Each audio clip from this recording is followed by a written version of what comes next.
Good morning, good afternoon, good evening, whatever time of day it is, wherever you are. Welcome to Mondays. Yes, it's already Monday. Monday's Grey Market Blast with myself and the wonderful, the glamorous Angie Setzer, where Angie will be providing a rapid roundup of the latest pricing flows and in market moving news in agricultural markets. But before she does, I will get the legals out the way. So as usual, nothing discussed on this space. This session constitutes trading or investment advice or infers any kind of endorsement by PIQ, myself, Ryan Paisley, or the wonderful, the magnificent, the glamorous Angie Setzer. Hello, my darling. Happy Monday. How are you today? Do you know what? I'm actually sat in the garden. This is an outdoor broadcast. It is Garden. glorious here in the southeast of England. I can only imagine. How is our friend Peggy doing? Have we seen her recently? I did. I saw her this morning. So for those of you that don't know, which is probably most of you, Peggy is like the one-legged robin that I've decided to look after for, probably for the rest of my life now. That's what Peggy. She is a single mom who works two jobs. She's like the Reba McEntire of Robins. You don't get it, okay? We love her. Anyway, happy Monday. Some big news over the weekend for those of you. And it wasn't even necessarily over the weekend. Like over the weekend, we kind of played like, is it or isn't it? How is it going? Saturday morning, I woke up to the. Do you know what? Yeah. I do have to hold my hands up because I was adamant that we'd be walking away from this from the weekend with a quote. I'm doing air quotes, no one can see it. Broad framework. And up until this morning, I was still certain that that's what we had. But no, blown out the water. We've got some form of serious deal for at least the next 90 days. But I'll let you carry on. Yeah, so super exciting here today. A little bit of big news, if you will. I've seen some analysts refer to this as a dream scenario. So we're going to go with that because in agriculture, like every day is a dream for us. We just have to pinch ourselves and be like, is this really my job? And it is. So here we are kind of, we had the weekend and I had said this ahead of time. Like I felt really good about us sending Greer, especially and Besant, but more Greer. Greer was super instrumental in phase one and has said all along, like, hey, phase one, we want to go back to. We're not the enemy of China. We don't want to necessarily decouple from China. We've already had this really positive agreement. We have this ability to work with one another. We just have to fix these problems. And so to really have Greer there and, and also Besant wants to see the deal work out. I mean, we've said this all along. We don't want to decouple. Like the Trump administration's push and some of these other things has been great and all, but in the end, we really cannot completely unravel all that is in global trade, though, you could say that we have kind of pointed to some things that we're fixing. So here we stand, or where it stands here this morning, initially is that the tariffs will be reduced. The U.S. tariff rate applied by China on the stuff that we send over there is going to be 10% at this point in time. And then the tariff rates applied to China's imports into the U.S. is going to be about 30%. So the 20% fentanyl tariff stays, the 10% reciprocal tariff that everyone is going to get. Let's just stop acting like that's a surprise. Like we're going to have the 10%. Okay. Like they keep saying it, yet the news and analysts keep acting like, well, it's just a failure. We haven't rolled it back. He's not going to roll it back. Okay. That's there. Just, I mean, like take the win. I mean, just take that's just it. Yes. For God's sakes. But when you make politics your entire personality, some people struggle to do that. But anyway, I digress. And so we do have, basically we've seen Besant say in his morning news trips around the world here, or at least around Fox News and a handful of others, where he's like, phase one is going to be, kind of the template of what we pay attention to. We had a great agreement put in place in the first place. The Biden administration chose not to enforce it, which I've been screaming since I was red in the face. Like phase one was lined by two. And the Biden administration came in, they wanted to enforce their different trade tactics. They wanted to have different tariffs that they had put on. They had restricted different types of technology, this, that, and the other thing. We had never stopped the gosh darn trade war in the first place throughout the Biden administration. We just chose not to pay attention to phase one. So we'll see. Right now, we have optimism, we have excitement. We don't really know what all is going to come of it. Obviously, it could get worse before it gets better. But in reality, I think both, members of the administration, and we did clarify that it is going to be the vice premier and Greer and Besant, who will continue the negotiations. In the joint statement, they had mentioned it's going to be several meetings will be held in the coming months in China, in the U.S., in a third party, country, whatever it needs to be. But I would say this morning, you're probably seeing a realization that we're better off together than apart, especially when it comes to all of the geopolitical BS. And really, if it comes down to it, and if you are two superpowers, like, what makes the most sense? You either compete with one another Well, until this you is it. both kind of dissolve, or you lean on, This ties in exactly what we've been saying literally from Liberation Day. Like, yeah, yes, the fact that they went so hard was probably a good that's what we thing want. because Yeah. it meant that we had to solve the issues quickly. Yes. It wasn't like a half-assed like, oh, tariffs are going to be 25%. You spend the next 4 years working like to Like get them the down to last 10. time. Yeah, like Yes. 90% done for 3 years of my life. I do not want that Yes. to Yeah. Yeah. repeat. Yeah, and you can't be 90% done when you're just absolutely pulverizing each other's economy. Like, you've got to figure out a way. And we've seen it. We've seen both sides. We've seen China, and their economic data and the calamity that was starting to show up there. They were talking about port cities having people laid off, this, that, and the other thing.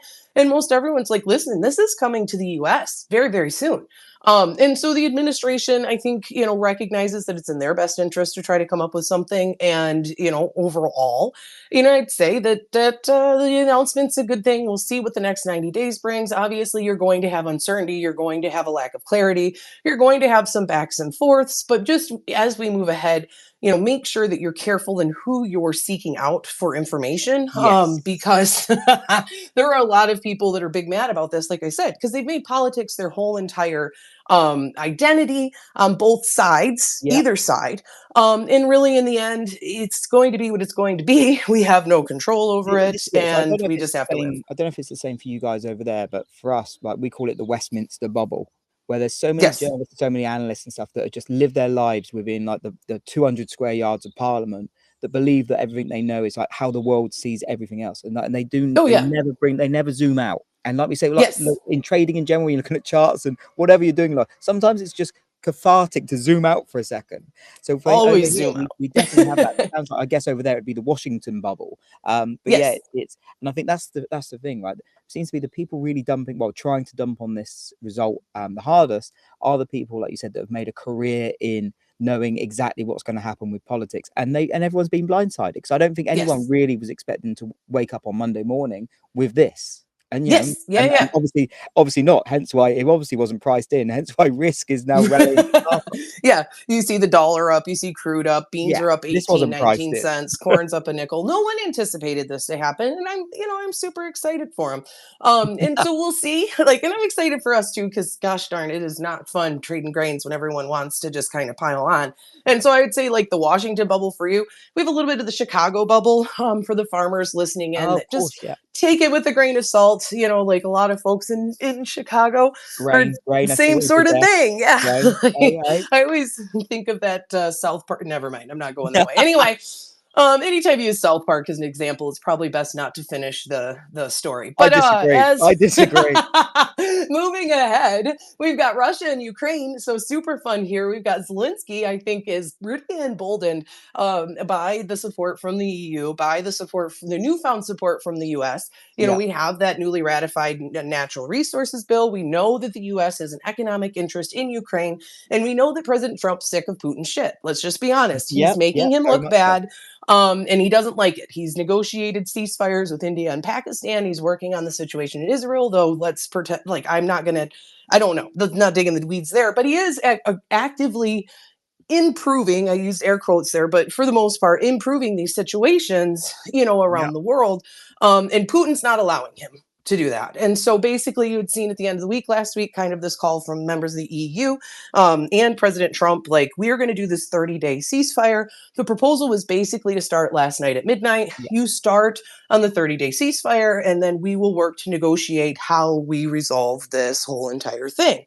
Russia said, cool, cool, cool. We will do a ceasefire when you stop shipping weapons into Ukraine, which the EU and US have been like, we're going to stop shipping weapons into Ukraine when you stop receiving weapons from India, China, Yeah. and North Korea. And so really when it comes down to it, we're at a bit of a stalemate. But like, what my favorite thing about this, like, I feel like we're watching Zelensky was great with a lot of people were like, oh my gosh, look at Zelensky. He's really surprised people after the initial invasion. There's been sort of a roller coaster of public opinion, whether Yes. it matters or not, who cares? But now I feel like you're seeing Zelensky be like, okay, like I will be in Turkey on Thursday. Like either you're going to show up or you're not serious about this. Like I almost feel like he's getting coached by President Trump anymore, Yeah, right. where he's like, this is how you communicate in public to make people kind of do your thing. Putin's like, no, everyone else is saying, if you don't do this, we're going to ratchet up sanctions. You've got the EU working to really just kind of cut off their gas flow and their gas business here in the next couple of years. They'll say that we were going to do this anyway, but Yeah. honestly, you know as well as I do that if Russia comes to the table, they're going to like, whoa, yeah, we're buddies now, because they have cheap gas, for God's sakes. But if they are going to continue their BS, then this is what we're seeing. So it'll be really interesting to see how this week plays out because the ceasefire was supposed to stop at midnight last night, or start at midnight last night. Russia launched several attacks overnight. And so it And all also, plays again, together. yeah, Yeah. unfortunately we called this right, but we said again it might have been even 4 weeks ago when kind of the ceasefire deal started, kind of like whispers. We said Yes. what we'll see, no doubt, is Putin trying to do a land grab just before, and really kind of Yes. ratchet up that land grab ahead of any ceasefire talks. And it appears that that's what we're seeing, unfortunately. Yes. Yeah, Yeah. but it's a really interesting one to keep an eye on. Just you mentioned India and Pakistan just at the start of that. Just one thing to flag for our listeners that obviously it depends when you play this back if you're listening to this on the replay, but at 3:30 London time, 10:30 New York time, Modi is scheduled to address the nation in Delhi. So one to keep an eye on there. We'll see what he has to say. Yes, that'll be interesting to pay attention to. There was quite the escalation over the weekend. If you blinked, you missed it. But I Yeah. woke up Saturday morning. First, I was like, "Oh my God, China walked out of the delegate." Because I don't know if you guys aren't. Eventually, I just had to put the phone down. Saturday morning at like 9:30 a.m. I was like, "No more Twitter for the rest of the weekend. You have been Well, you know banned." what? On that, so I'm gonna hold my hand up and say I completely misjudged how well the weekend would go. But on Yeah, Saturday, when everyone was panicking that they'd left the room, yeah, like I was I impressed. You're like, "It's lunch, you I guys. said, Everyone, I chill." looked at the time and I was like, hang on a second, guys, it's lunchtime. It's Yeah, my genuinely favorite lunchtime. was that they And just then, got up you know, unannounced. Like they didn't and then two invite them hours to the later, pizza everyone place. walks back in with full bellies. I'm like, yeah, I'm going to take that Yes. one as a win. Shame the Well, you market was should have closed. known that they would have come up with an agreement if they were, like basically negotiating full. Like, Yeah. I will agree to just about anything if I have a full belly and it Oh, was a God, good yeah. meal. That's Just, what I'm just just, like, hang- sounds just, good to me. Is it just time dangle for a some nap? steak in front of me and I'm anyone's. so, so yeah. So we'll be watching. Obviously, super important what happens with Russia and Ukraine for a whole host of reasons. Yeah. The biggest thing that I'm watching though is this talk of sanctions, this continued talk Yeah. of sanctions, and one of the things that prevented anyone in the world from really cracking down on Russia in 2022 was inflation. No one wanted to stop the flow of oil out of one of the world's largest exporters of oil and natural gas and all that other stuff. And, we couldn't stop the flow of energy. No one wanted to stop the flow of grains and agricultural products because we couldn't. We were already dealing with $7 wheat or $6.50 wheat before the war itself started. And so now we're talking 520 wheat, $60 crude. Could you see the world powers kind of be like, all right, well, to heck with you. And honestly, that's the only way at this point that I can see. And I'm not a geopolitical expert. I just graduated from a liberal arts school in Michigan with an English degree and a lot of hope. But I Well, would I say can't even that spell graduate. I did. I can still spell that one, just not beginning. But when it comes down to it, like to me, that would be the best way to kind of remedy this, and then that would create Yeah. some interesting flows and energy and great. And so we'll have to see what happens. Oh, we do get a WASDE update today. Yeah, I think that said it all. yeah, I think that's all. I am so sick of talking about new crop supply and demand estimates in frickin' May. And if I have one more person say one thing about the lack of Chinese new crop bean purchases, I'm going to lose my shit. Okay? It's May 12th, for God's sakes.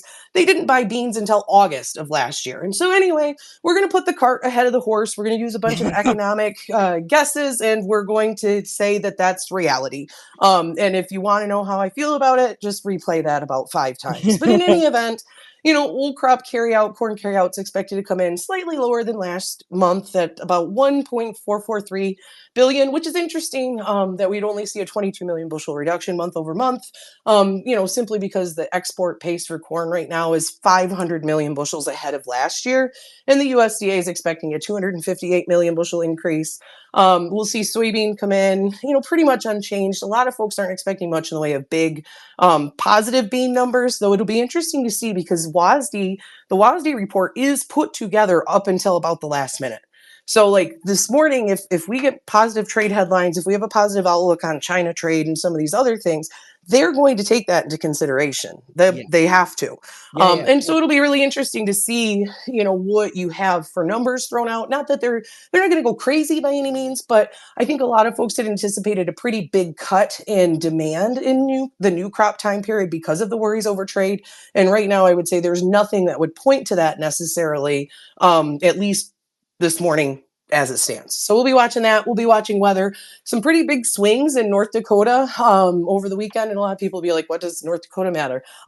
They are super important, FYI. Also South Dakota, but obviously they're not Iowa by any means, but you're talking temperatures 100 degrees with big wind here most of this week. And then they have frost risks over the weekend. And so not great for wheat, not great for anything really, and just Like something pick to a pay lane. attention to. Yeah. Mother Nature doesn't like to in the Dakota. Like there's just something about the Western Corn Belt. Western Corn Belt friends, plug your ears. But there's a reason. When I lived out in Iowa, I was always like, no one settled here on purpose. They settled here because they're like horses died or something. And then they discovered in the spring that it grew hella good corn. And so they stayed. That's about it. Cause it's not fun out there. And I can only imagine the Dakota, like Iowa's light compared to Nebraska and the Dakotas. And I'm a wimp. But anyway, we'll see what happens. We just opened here this morning to start. Kind of a little bit of a setback, which isn't a surprise. Beans are up 14, 1066 on the board for the July. November's up 17, just touching that 1050 or trying to. Corn's up 4, new crops up 3, and wheat, it just lays there like a slug. It's its only defense. It doesn't know what else to do. So, Perfect. Well, Angie, thank you so much for being your awesome self. Listeners, we hope you had a good weekend. We hope you have a great week ahead. And hopefully we will see you all tomorrow. Stay safe. Much love. have a great Monday, guys.